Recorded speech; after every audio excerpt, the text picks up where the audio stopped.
നിന്റെ കോപ്രായമൊന്നും അവൾക്ക് മുന്നിൽ വേണ്ട എന്നയാൾ ആക്രോശിച്ചു. ഒപ്പം തെക്കേ മുറ്റത്തെ കോണിൽ നിൽക്കുന്ന വയസ്സൻ പുളിയിൽ നിന്നും തടിച്ച ഒരു വടി വെട്ടിയെടുത്ത് അയാൾ ശങ്കരൻ്റെ മുന്നിലേക്ക് ഓടിയെടുത്തു.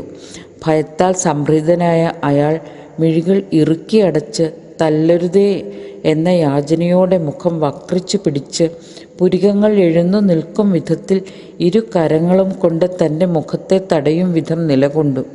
മന്ദാകിനി അത്ഭുതത്തോടെ എന്തു ചെയ്യണമെന്നറിയാതെ നിന്നുപോയി. ആദ്യത്തെ രണ്ടടിയും ശങ്കരനെ നെടുമ്പുറത്തിൽ അമർന്നു. മൂന്നാമത്തെ അടി മന്ദാകിനിയുടെ കൈകളിൽ വീണു. കറുപ്പുസ്വാമി ഞെട്ടി. ശങ്കരന് കിട്ടിയ അടി മന്ദാകിനി തൻ്റെ ശരീരം കൊണ്ട് തടഞ്ഞിരിക്കുന്നു. ഇനി രക്ഷയില്ല. ഇവൾക്ക് അവനോട് സഹതാപം തോന്നിത്തുടങ്ങിയിരിക്കുന്നു. അതോ പ്രണയമോ? കറുപ്പുസ്വാമിയുടെ നെറ്റിയിൽ സംശയാർത്ഥം ചുളിവുകൾ വീണു. മന്ദാകിനി തൻ്റെ പ്രിയതമനെ മുറിയിലേക്ക് കൂട്ടിക്കൊണ്ടുപോയി. ശരീരമാകെ ചുവന്നു തിണർത്ത പാടുകൾ. അടി വീണ പാടുകളിൽ നേർമയായി തൻ്റെ പൂവിരൽ തുമ്പിനാൽ ഒഴിഞ്ഞു. ശങ്കരൻ്റെ മിഴികൾ രണ്ടരുവികളായി. അയാൾ അവളുടെ ചുമലിലേക്ക് തൻ്റെ മുഖം പൂഴ്ത്തി. മന്ദാകിനിക്ക് വാക്കുകൾ നഷ്ടമായി. പക്ഷേ മനസ്സ് ചുട്ടുകത്തി. കണ്ണുകൾ കോപത്താൽ ജ്വലിച്ചു. ആ കോപത്തിന് ശാന്തി വരുത്താൻ നിമിഷങ്ങളെ നാഴികകളാക്കേണ്ടി വന്നു അവൾക്ക്. ആ രാവ് തികച്ചും ഭീതിജനകമായി മന്ദാകിനിക്ക് അനുഭവപ്പെട്ടു. തൻ്റെ ഭർത്താവിൻ്റെ അഭിമാനക്ഷതം തനിക്കും ബാധകമാണെന്ന് അവൾക്ക് തോന്നി. തൻ്റെ പിതാവിൻ്റെ ധൈര്യം തനിക്കുമുണ്ട്. എങ്ങനെ ഇതിൽ നിന്ന് ശങ്കരേട്ടനെ രക്ഷിക്കാം എന്നവൾ അതിഗാഠമായി ആലോചിച്ചു. തൻ്റെ ഭർതൃജ്യേഷ്ഠനെ കയ്യോങ്ങുന്നതും പ്രഹരിക്കുന്നതും തെറ്റാണെന്നത് കൊണ്ട് തന്നെയായിരുന്നു മന്ദാകിനി ശ്രദ്ധാപൂർവം അതിൽ നിന്ന് പിന്തിരിഞ്ഞത്. ആ ദിനം വന്നണഞ്ഞ രാവിലും മന്ദാകിനി ഒറ്റയ്ക്കൊരു മുറിയിലായിരുന്നു കിടന്നത്. അതിന് ജ്യേഷ്ഠന് പറയാൻ ഒട്ടനവധി കാര്യകാരണങ്ങളുണ്ടായിരുന്നു. ശാന്തി മുഹൂർത്തത്തിനുള്ള നേരമായില്ല എന്നുള്ളത് തികച്ചും ബോധപൂർവമുള്ള ഒരു കെണിയായി മന്ദാകിനിക്ക് തോന്നി. കുടുംബത്തിൽ നിന്നുള്ള ആദ്യ സൽക്കാര ക്ഷണവും കറുപ്പസ്വാമി നിഷേധിച്ചു. താൻ വന്നു വീണിരിക്കുന്നത് ഒരു പുലിമടയിലാണെന്ന് തിരിച്ചറിയാൻ മന്ദാകിനിക്ക് കാലതാമസം വേണ്ടി വന്നില്ല. തൻ്റെ ഭർത്താവ് അവിടെ നുകം പേറുന്ന കാളയാണെന്നും ആ നുകത്തിനെ ഉപേക്ഷിച്ച് ഒരു സാധാരണക്കാരനാക്കി വാർത്തെടുക്കാൻ തനിക്ക് കഠിന പ്രയത്നം തന്നെ ഇവിടെ നടത്തേണ്ടി വരുമെന്ന് അവൾക്ക് മനസ്സിലായി.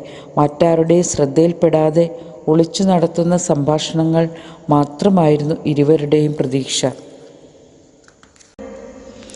വയലിലും തൊടിയിലുമായി ഏതു സമയവും ഓടി നടക്കുന്ന തൻ്റെ ഭർത്താവ് എന്നെങ്കിലും തനിക്ക് താങ്ങും തണലുമാകുമെന്ന് പ്രതീക്ഷ അസ്ഥാനത്തായിരുന്നില്ല.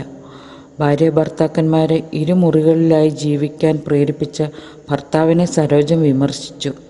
എടി മൂശേട്ടേ, നിനക്ക് ചോദ്യം ചെയ്യാനുള്ള അധികാരം എവിടുന്ന് കിട്ടി?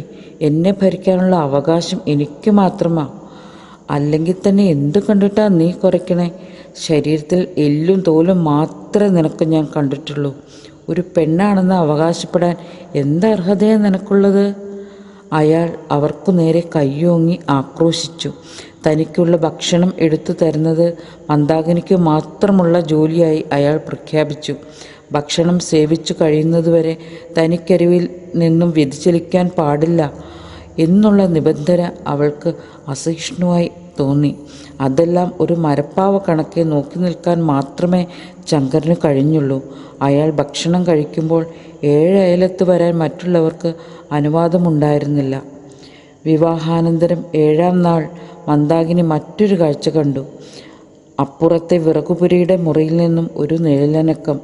തൻ്റെ കിടക്കമുറിയിൽ നിന്നും നോക്കിയാൽ താഴത്തെ വിറകുപുരയും അതിൻ്റെ ചുറ്റുപാടുമുള്ള വിശാലമായ തെങ്ങിൻ തോപ്പും നീല ശംഖുപുഷ്പത്തിൻ്റെ തണലിലെ പ്രാവിൻകൂടും വ്യക്തമായി കാണാം.